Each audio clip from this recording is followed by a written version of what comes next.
So musicians are kind of like the OG influencers. Back when records were huge, you'd pay $3 to see a performing artist and pay like $30 for their recording. Now you pay Spotify $10 a month and they give artists like $1 for every 230 streams. Isn't that cool? Isn't that fun? But for a while now, most of a musician's income doesn't come from the music directly. The music is content that a musician can build a reputation around. Then they can sell merchandise, offer private lessons, secure endorsements, or be supported directly by people on Patreon. But like any influencer, a musician's value isn't limited to what they can teach. No, it's what they can sell, baby! Today, let's take a look at one of the best examples of how a recording artist built a ton of wealth by changing the landscape of both the fashion industry and the music tech world. Someone once said, the beatings will continue until morale improves, but Dr. Dre said, "Nothing, you idiots, Dr. Dre's dead." Dr. Dre said, the beats will continue until everyone's willing to spend $300 on headphones.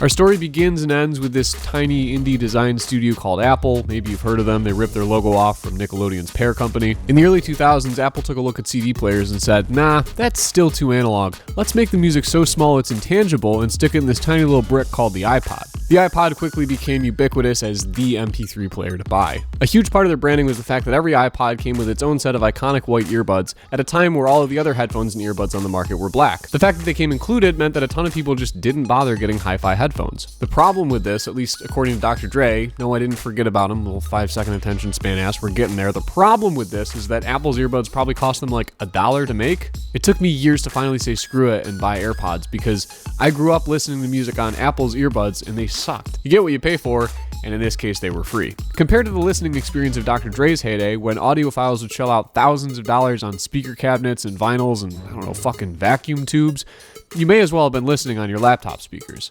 In Dr. Dre's opinion, this wasn't just a worse experience for the listener, it was a straight-up insult to the musicians who had spent upwards of 5 figures to produce an album.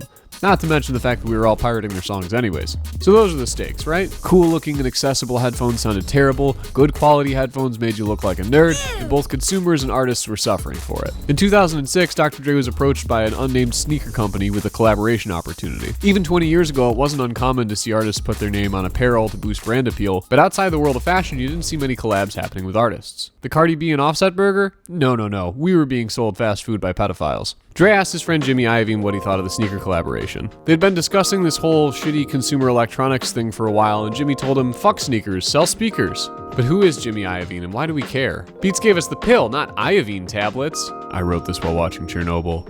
Sue me.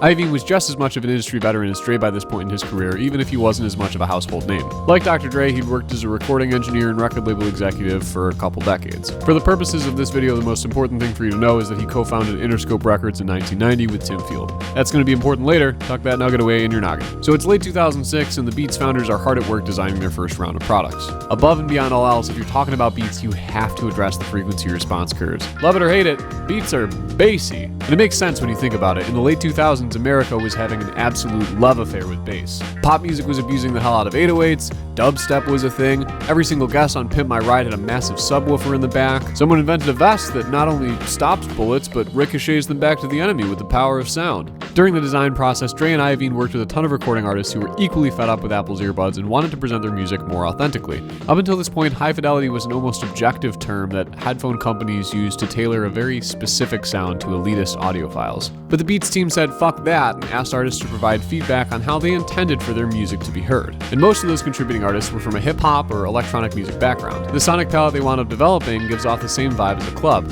or that giant car sub. With the first lineup of Beats Solo, Beats Studio Pro, and Beats Studio Pro Max, nope, sorry, I'm thinking about Apple again, it was time to start marketing. Iovine leveraged his status at Interscope Records and started including Beats in a ton of music videos at no additional compensation to the artist. In 2008, the entire US Olympic basketball team wore Beats and gave the brand a ton more exposure. This type of marketing called product placement is usually way more effective than direct advertising because it follows the golden rule of being cool. Don't try so hard. Don't shove it in our face. For maybe the first time in history, headphones didn't look dorky. They came in a ton of colors, they were sleek, they had that iconic B on the sides. I remember in high school how much of a flex it was to have the standard issue Beats Studio because we all knew they cost $300, and then there was that one rich kid that had to show everyone up by getting the $400 pair. What's interesting is that Beats didn't see Sony or Bose or Sennheiser as their competition. They didn't didn't care about catering to the audiophile market if that wasn't blatantly clear by all the bass. They were going after the teenager with birthday or Christmas money or quarters from the Tooth Fairy who had to decide between their headphones or a new set of Air Jordans. By 2013, Beats were making a full 2/3 of all headphone sales above the $100 mark,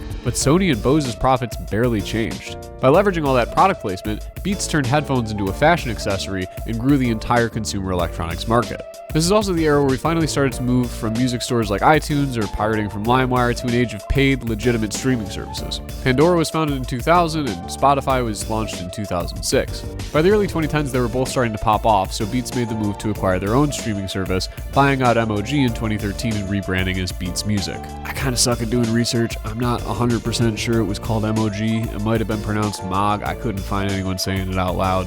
Dr. Dre's disdain for piracy had come full circle, and his decision to invest in Beats Music is as clear a sign as any that streaming wasn't going anywhere. Not even a year later, on May 28, 2014, Apple announced that they'd be acquiring Beats for $3 billion. $2.6 billion was cash, the other $0.4 was Apple's stock, and Iovine and Dre were both brought on as Apple employees. Probably a smart move for Tim Cook to continue to have them helm their own brand, especially because they could have easily created a competing product otherwise. Numerous articles circulated that year about how Dr. Dre had become the richest man in hip-hop. will.i.am, who'd quietly been a partner at Beats since its inception, suggested that this sent a message to aspiring rappers that entrepreneurship was just as sexy of a career as being a musician. By 2016, Apple was offering Beats as a free add-on to any student buying a MacBook, which is perfect marketing for all those kids who couldn't afford them in high school a few years ago.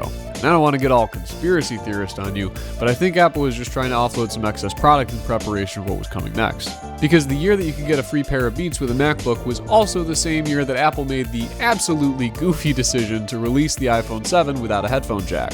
Apple forcing obsolescence on their customers? They would never.